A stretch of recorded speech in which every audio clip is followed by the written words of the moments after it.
And then we come to Ronda Welcome Wagon Rousey. I think next week she needs to come out with little Reese cups that she throws to the kiddies and lollipops for the girls. She's smiling, she's shaking hands, she's kissing babies. She's such a happy little thing. She's the chairwoman of the Welcome Wagon. The baddest woman on the planet. Because Vince wants her to smile. Brian, I don't mean to pick apart everything in the world, but I'm going to here.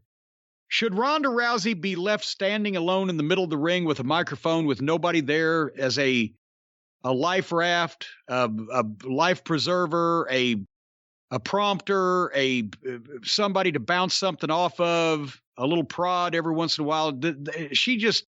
She was out there. She had material that had been written for her. I'm sure she'd gone over it, but she delivers it with very little emotion in perfunctory, short, staccato little bursts of like as if to get it over with. And the inflection on the last of the sentence sounds the same as the first of the sentence. Did I just kind of describe that properly?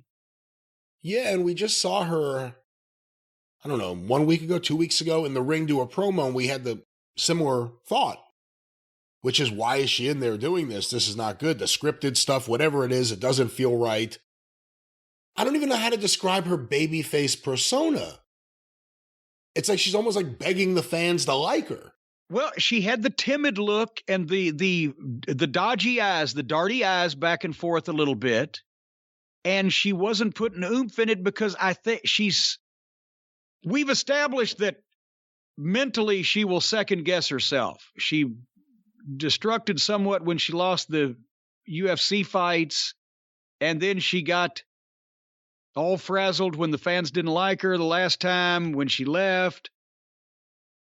I'm wondering, is it that she thinks if she goes out there and puts everything into it, that people will shit on it?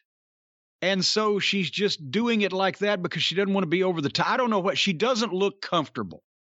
If there was somebody there in the ring, Michael Cole, that would probably be the best use of Michael Cole. That's what they did last time. Remember, yes. He gave over accolades. Yes, he could do it again. They need somebody there instead of her coming out with all of because she comes out with abrupt statements. You know that when it was written, it was all tied together, but she stops and starts and comes out with some things abruptly. If there was somebody feeding her the line and or setting it up for her where she could just say something real briefly and it would reinforce it and it'd move, that would be better. But she's just standing there in that big ring and she looks like a little girl now because she doesn't. The thing about her coming out to the octagon, she had all the confidence in the world, that game face and the fucking aura, and that nothing could rattle her. Now she looks like a little girl that's in over her head because she's not comfortable. And then Charlotte comes out, a big-time entrance, all the confidence in the world. By the way, at the top of the 9 o'clock hour is when Charlotte was coming to the ring to face Ronda Rousey. That's timing for you. If somebody's switching around, I want them to see that instead of, fucking Booger and Shaky Nakamura. But again, when Charlotte comes out and she's got overconfidence, and you can tell she is a stuck-up twat. And the dichotomy there for the old Hollywood buffs, it looked like Lana Turner and Shirley Temple, or if you're more modern day, it looked like Pamela Anderson and Punky Brewster. It was just they've taken Ronda's in trying to humanize her. I don't know that we like the human being Ronda Rousey. I think we liked Ronda Rousey, the baddest bitch on the planet. Well, that's one of the problems too. You say she doesn't seem natural in there. I think if you ask some of the women who fought her in the UFC, they'll tell you it's because she's a natural heel. You have someone who probably is a bitchy fighter, and you're trying to get her out there acting like just some, hey, it's so nice to be here, and what the hell is this? But here's the thing. It's not her. Against Charlotte, Ronda Rousey can be a bitch because okay, now we found a bigger bitch than Charlotte. That's what makes her, or would make her, a babyface. We found a bigger bitch. We found a tougher chick. We found a badder, whatever. All of the bad qualities of a heel, it can draw money if you find someone that has even all those bad qualities in even more abundance. And then you say, and now they become the babyface because they're going to vanquish that heel that's been running up all that heat. But you don't have to just make her Rebecca of Donnybrook Farm. And Charlotte can talk, and she picked the energy up in the promo, and she didn't get much back off of Ronda. You know, Charlotte let loose this spiel, and Ronda's answer was, "Oh, really? Okay." But then Ronda wants to fight because it's been called for her to ask for a fight, and Charlotte steps out, and the audience is chanting, "You tapped out. You tapped," because that was the deal. Ronda armbarred her or whatever, and ankle locked her, I think, or whatever, and tapped her out in an interview here last week or whenever. But did you realize that on the go home line, and I want to like Charlotte Flair against Ronda Rousey, but the build has not helped it. Ronda reversed her go home line. Did you hear that?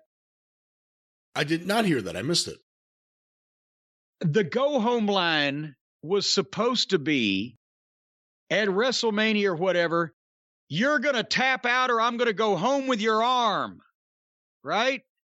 But she said at WrestleMania, "I'm going to go home with your arm or you'll tap out." You always save the worst of the two choices for the end, right? But in this case, she put the cart before the horse, and it was like, well, I believe that going home with her arm would be worse for Charlotte than if Charlotte just tapped out, but she put that one in front. This wasn't rotten, this segment. It didn't do what it could have done, because apparently we've come to the conclusion that Ronda does not need to speak any more than necessary, and she should always do short bursts of physicality where she looks good. That's what makes Ronda Rousey attractive to people, because that's what got her over when she was doing it for a shoot. And then after Charlotte left, did you get the Easter egg at the end of the show, or had you given up by then? Oh, no, I got to see the brawl at the end of the show. I got to see it. Okay. Again. The Easter egg. It's funny you put it that way. Well, because, hey, normally everybody would have tuned out and they would have missed that. I mean, were you really going to fucking... I almost did. Yeah. Sit through that main event, Zayn and Ricochet or whatever the fuck? But I will talk about the finish of that match in just a second. But anyway, Charlotte and Ronda, suddenly at the end of the program, something's going on out back, and Charlotte and Ronda are in a big fight in the parking garage. And this was a good fight. They had a pull apart with the agents. There was Shane Helms was in there, Pat Buck. I think I saw Jamie Noble. Who was the guy with the red hair? But that was Pat Buck, I believe. Oh, if you squinted, it was like, oh my God, Gene LaBelle's in this fight. Come on now. No, Gene LaBelle wouldn't have put him over. But they had a nice fight, and it was, like I said, pull apart with the agents, and Charlotte suplexed and fish hooked Ronda Rousey on a car hood and left her laying, but they had a nice fight with a lot of oomph to it. And that's where, if we didn't see girls having fights in the back multiple times every week on everybody's wrestling program, this would have gotten over big. Imagine, I don't know, just for the sake of just silly foolishness, imagine that all of the fake, stupid backstage brawls on AEW amongst women and on NXT and on Raw, all the companies, imagine for the last 2 years they hadn't happened, because there hadn't been a good one, and they're all fake, and they come out of nowhere, and they look like shit, right? Can you remember a nice one? Off the top of my head, I can't. And when you say that they happen all the time, it's to the point where sometimes every single promo is an interruption and a brawl. Yes. Backstage. Yes. Imagine if none of those had happened over the last 2 years and you saw this fight with the two biggest female stars in the company and it having a fight where people are trying to separate them and they're doing some pretty wild shit. This would have been circulating like the Tupelo concession stand brawl did 40 years ago or whatever. But because it's been done by lesser talent in a phonier way to less returns and less interest and over, it's like, oh, there's Charlotte and Ronda Rousey fighting in the parking lot. Huh. There you go.